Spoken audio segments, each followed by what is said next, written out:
Wa kulluna ashkhasun ra'i'una fi nadri man yafahamuna. Kita adalah orang yang menarik di mata orang-orang yang memahami kita. Wa kulluna ashkhasun mumayyizuna fi nadri man yuhibbuna. Kita istimewa dalam penglihatan orang-orang yang mencintai kita. Wa kulluna ashkhasun maghruruna fi nadri man yahsuduna. Kita adalah pribadi yang menjengkelkan bagi orang yang penuh kedengkian. Wa kulluna ashkhasun sayyi'una fi nadri man yuhqidu alaina.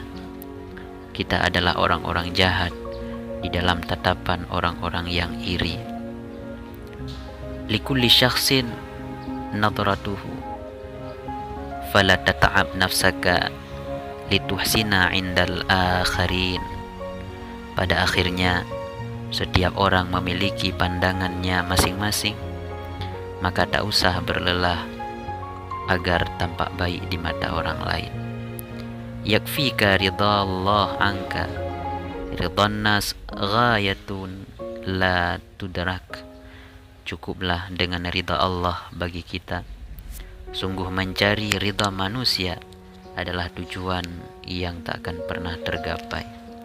Ridha Allah ghayatu la tudrak, fatruk ma la yudrak, wadrik ma la yudrak.